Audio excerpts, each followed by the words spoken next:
Hey there everyone, it's Bob Martin, the RCSubGuy with the NautilusDryDocks.com, and we have a slew of projects that we're going to be sharing with you over the course of the next week or so, but we're going to start with a blast from the past.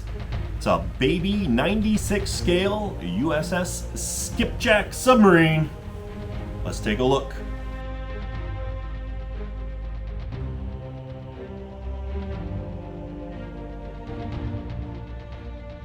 So as I said, what we have here is a 196th scale USS Skipjack. Now, what most people are familiar with is the larger 172nd scale kit from Mobius Models, the plastic model kit. This kit was produced probably about 30 years ago, and I believe David Merriman is the one who had his hands deep into this project. If I'm incorrect, please correct me down in the comments below. But an absolutely beautiful little model. Now, this is not plastic. This is a fiberglass kit, and you can see some amazing scribe details in this boat. And being that it is fiberglass, obviously, it's rather robust. When I got this, it was basically in unstarted condition. It was in gray primer, and we went ahead, finished up all of the linkages, went through the cylinder, and put his radio in the system.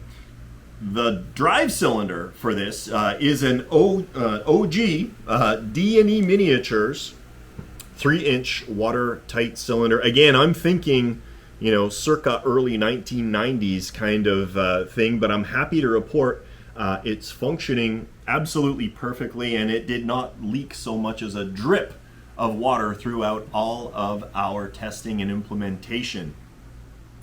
Let's take a look at this cylinder from the front to the back. We'll show you how this is all set up and what it looks like. So on the front end of the cylinder, this is the battery compartment. The end cap just comes off. It's got a pressure equalization valve, but really, you don't really need it, and you don't really need to use it. Inside here are just all of the guts and gizmos, and they're kind of just stuffed in there. Could probably make a tray, clean it up visually, but certainly for what it is right now, it's working absolutely fine. We've got a remote on-off switch, and that is clipped to the back of the radio. Just basically means you don't need to open up the boat to turn it on and off, which is very handy. The electronic speed controller is located up in the front, and this is an old Subtech unit from back in the day when Skip AC was the one manufacturing these. There's a voltage regulator that passes voltage to the receiver in the back there.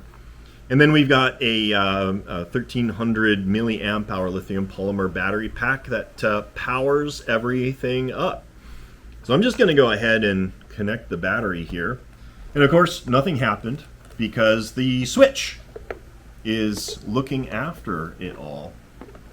Moving aft, we have the ballast tank, and this is a gas ballast system, as was very common back in the 90s and 2000s. There's a gas saver unit in there, the idea being that if the tank is empty, you won't be able to depress the Schrader valve in there to blow gas. This conserves your gas a little bit. Full-size servos. You'll notice there's only two outputs here, one for the rudder and one for the rear dive planes. Nothing for the fairwater planes, and quite honestly, you don't need them. This boat performs exceptionally well just with the stern planes not having to use their fairwaters, which is a good thing, because that's just a lot of added complication that you don't need in your life.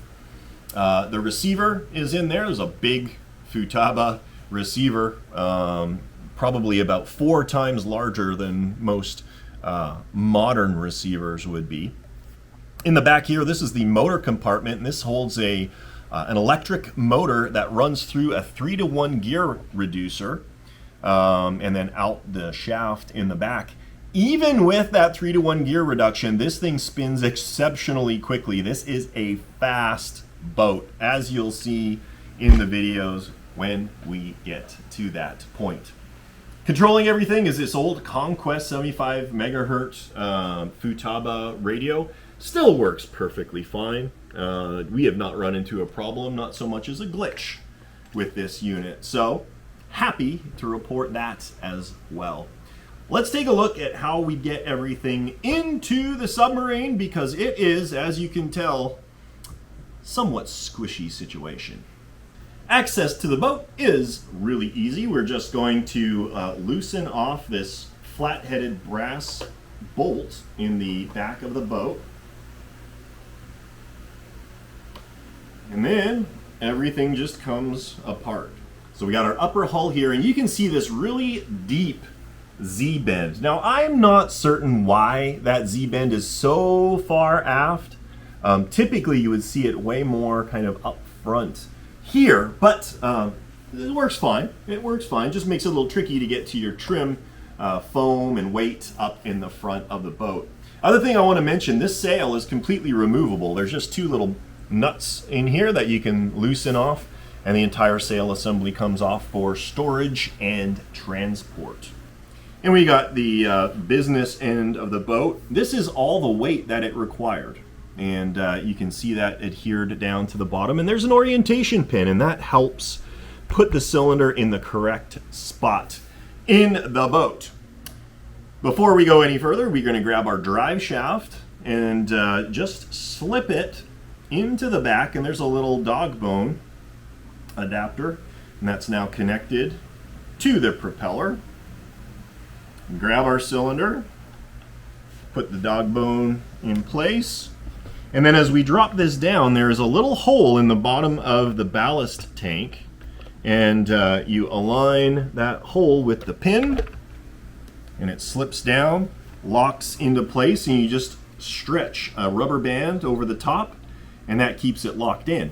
Now, you don't actually need that rubber band because this cylinder is ridiculously huge for a submarine of this size. You can see there's about 1/8 of an inch of annular space, at the end caps, and that'll be about the same up in the front of the boat. So this thing is trapped by the hull. It is absolutely not going anywhere.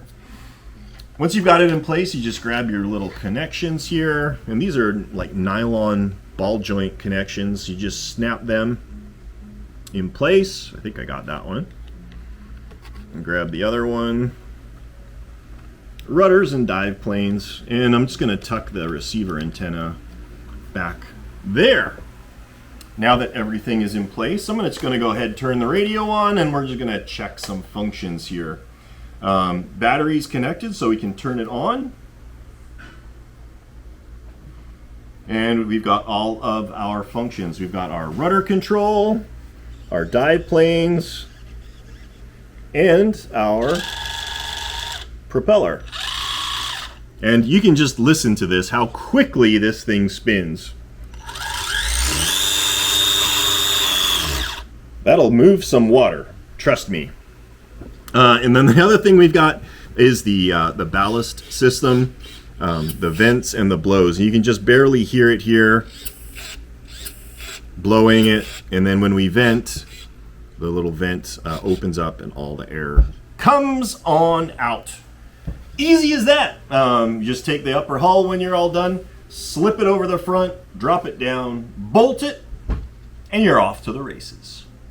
Well, there you go. We're going to leave you now with a little bit of footage of the boat at the pond. Let's talk about how it did. Just had it out to the pond this morning. Like I mentioned, this is a fast boat. Skipjack has a teardrop-shaped hull, which is exceptionally hydrodynamic in nature. Means there's not a lot of resistance as it slices through the water.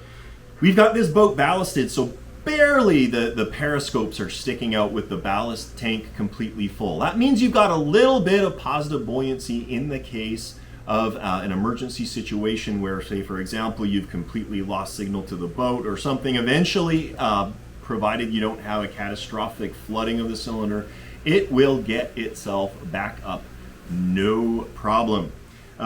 Turning radius is actually fairly good, considering there's not a lot of throw on these rudders. It will turn around in about 8 to 10 foot diameter on the surface, and under the water, when you get everything under and that top rudder engages, you're looking at probably something more along the lines of 6 to 8 feet. Submerged performance is excellent. As you can see, it was a no hands periscope depth operation of this boat. Exceptionally easy to drive and very, very docile in the water. All in all, it was a lot of fun to drive. I, as you know, am a big sub guy, and I'm a little bit of a conversion for this. I would never go smaller than this personally. Small boats are a lot of fun to operate, but they are a royal pain to work on. If you just take a quick look at the stern of this boat, you know, it's about 1 inch to maybe 3/4 of an inch in diameter at that rear cone section. And that means when you're working on all of the yokes and everything back there, you're doing so with tweezers. Yes, I hope you are looking to become a proctologist, because that is what you need to be to make that work.